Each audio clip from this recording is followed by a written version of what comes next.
Hello students, आज की इस वीडियो में मैं आपको बताऊंगा हरियाणा बोर्ड क्लास 9 हिंदी व्याकरण के इम्पोर्टेंट क्वेश्चंस 2024 के लिए। शुरू करते हैं वीडियो को। मैं हूं अजय और आप देख रहे हैं CCL चैप्टर। लेकिन वीडियो शुरू करने से पहले आपको बता दूं, अगर आपको हरियाणा बोर्ड क्लास 9 के किसी भी सब्जेक्ट के इम्पोर्टेंट क्वेश्चन या मॉडल पेपर सॉल्यूशन की वीडियो देखनी है, डिस्क्रिप्शन में प्लेलिस्ट का लिंक मिल जाएगा, वहां से देख सकते हो। इस वीडियो में हम सारा कुछ करेंगे। सारा कुछ का मतलब है व्याकरण में जो जो कुछ आता है, पत्तर, लेखन, निबंध, जो भी कुछ है, सारे टॉपिक इसी वीडियो में कवर करेंगे। ध्यान से सुनना, समझना। ये सारे जो क्वेश्चंस वगैरह हैं ये वेबसाइट पे भी लिखे हुए मिल जाएंगे।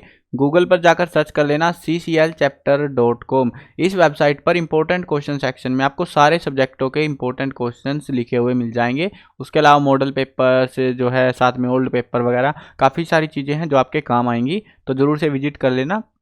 अब देखते हैं यहाँ पे पहला जो है, मुहावरों का अर्थ लिखकर वाक्य निर्माण कीजिए। ठीक है। आंखें चार होना, दर दर की ठोकरें खाना, आंखों का तारा, कई बार आ चुका है, ये बहुत प्यारा है ये। कान भरना, अपना उल्लू सीधा करना, कान भरना है नहीं चुगली करना, ऐसे जो है आपको लिखना है। कान भरना है, चुगली करना, जो है रोहन ने सुरेश के कान भर, मेरे खिलाफ कान भर दिए, ऐसे करके जो आपको इनको सेंटेंस बना के यूज करना है। ठीक है। समास का विग्रह करके समास का नाम लिखिए। इसमें समास विग्रह दिया जाता है, जैसे देशवासी, दूध पानी, दूध और पानी, है ना। उस पर फिर बताना है दूध और पानी में कौन सा समास है। चौराहा, पथभ्रष्ट, नीलकंठ, ऐसे अलग अलग शब्द आपको देखने को मिलते हैं। विकारी शब्द किसे कहते हैं, इस टाइप के क्वेश्चन देखो। ये जो है ना, ऐसे जो है पहरे, मतलब मुहावरे या ये चीज़ें, इनकी मर्जी होती है भाई। ऐसा नहीं, ये मत सोचना कि ये एग्जैक्टली ये टॉपिक आएगा, ये नहीं आएगा। इनकी मर्जी है, कुछ टॉपिक दे देते हैं, कुछ काट देते हैं, कुछ देते ही नहीं एग्जाम में, तो ये चलता रहता है। आपको जो क्वेश्चन मैं करा रहा हूँ इनको पढ़ के जाना है, मोस्टली इनमें से ही मिल जाएंगे आपको क्वेश्चन। अविकारी शब्द किसे कहते हैं, उदाहरण भी साथ में देना है। विकारी शब्द किसे कहते हैं, उदाहरण सहित स्पष्ट करना है। सर्वनाम किसे कहते हैं और इसके कितने भेद हैं, भेदों के नाम भी पूछ लेते हैं कभी कभी, वो भी याद करके जाना। व्यंजन किसे कहते हैं, इसके कितने भेद है, ये कई बार आ चुका है। वाक्य किसे कहते हैं, रचना के आधार पर वाक्य के भेद बताने हैं और भेदों का उदाहरण सहित वर्णन भी करना है। उपसर्ग किसे कहते हैं, उदाहरण सहित स्पष्ट कीजिए। संयुक्त व्यंजन श्रय में वर्ण विच्छेद करना है, यानी कि इसका जो है किसके शब्द को मिला के श्रय बनता है। अज्ञा का वर्ण विच्छेद करना है। र स्वर रहित र, यानी र जो है हलंत के साथ जो होता है, इसका प्रयोग करके एक शब्द जो है लिखना है। कोई भी शब्द 1 नंबर का रहेगा ये, तो ऐसे भी दिए जाते हैं कि आधा र का इस्तेमाल करो, है ना। तो वैसे अलग अलग शब्दों से दिया जा सकता है। अनुस्वार और अनुनासिक किसे कहते हैं, उदाहरण देना है। तत्सम शब्दों के 2 उदाहरण देने हैं। अब जो है कुछ ऐसे टॉपिक होते हैं जो वर्डों में आते हैं, जिन पे कोई डेफिनेशन नहीं आती, जैसे प्रत्यय हो गए, प्रत्यय छाट दो, उपसर्ग छाट दो इनमें से, है ना। विलोम शब्द बताओ इसका क्या है, अनेकार्थी शब्द बता दो। अब ये ऐसा नहीं है कि पक्का ये सारे आएंगे, हो सकता है उपसर्ग और विलोम आ जाए, उपसर्ग और अनेकार्थी आ जाए, उपसर्ग और पर्यायवाची आ जाए, बाकी ना दे। तो ऐसा चलता है, अलग अलग कुछ पैटर्न, कुछ टॉपिक छूट जाते हैं, कुछ आते हैं। और ये ऐसा होता है कि आप ज़्यादातर जितना हो सके गाइड वाइड से जहाँ से पढ़ोगे तो याद हो जाए या ना भी हो, एग्जाम में अजीब से देखने को मिल सकते हैं। तत्सम रूप लिखिए, ये जो है रेयरली ही देखने को मिला है, इसकी उम्मीद लगाना भी मत तत्सम शब्दों की। आगे देखते हैं अलंकार। अलंकार भी एग्जाम में देखने को मिलते हैं, जैसे सजना है मुझे सजना के लिए, बताओ कौन सा अलंकार है। कांटेदार कुरूप खड़े हैं, बताओ कौन सा अलंकार है। ऐसे अलग अलग पंक्ति आपको दिख रही हैं। यहाँ पे देखो, ये फेमस है, रघुपति राघव राजा राम, अनुप्रास अलंकार है।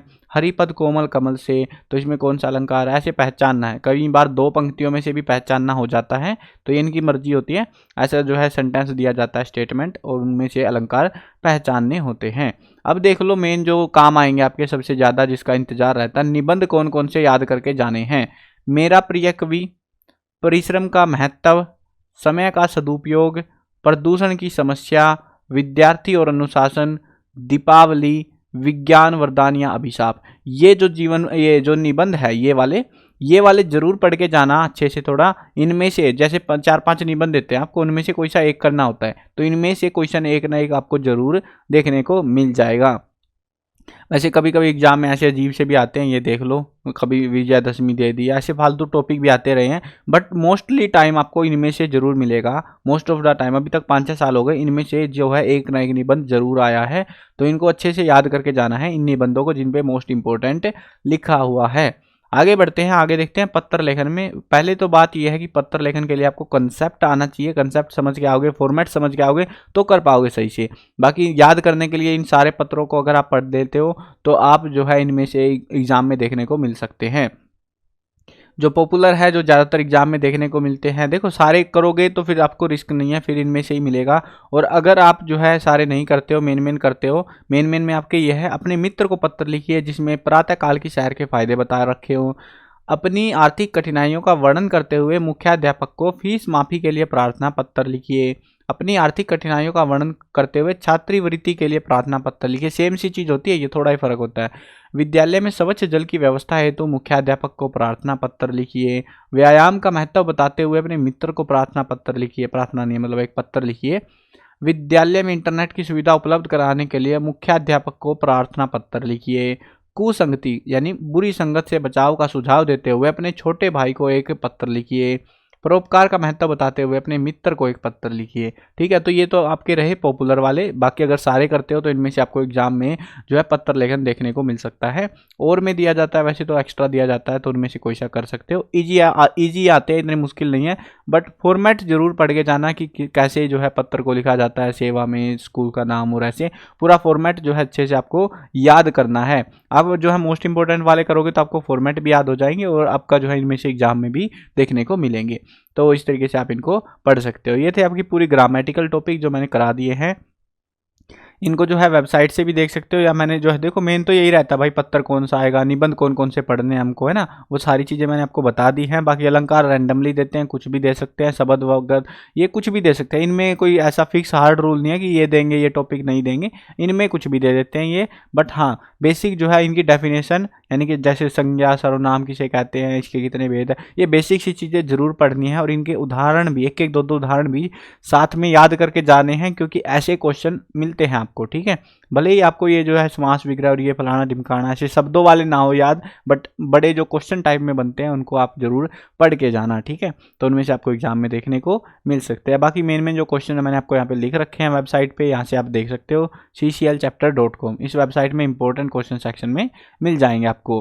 बाकी के टॉपिक्स की वीडियो देखनी है, डिस्क्रिप्शन में प्लेलिस्ट का लिंक मिलेगा, वहां से देख सकते हो, या वीडियो की एंड स्क्रीन में भी प्लेलिस्ट अपने आप आ जाएगी जब वीडियो खत्म हो जाएगी।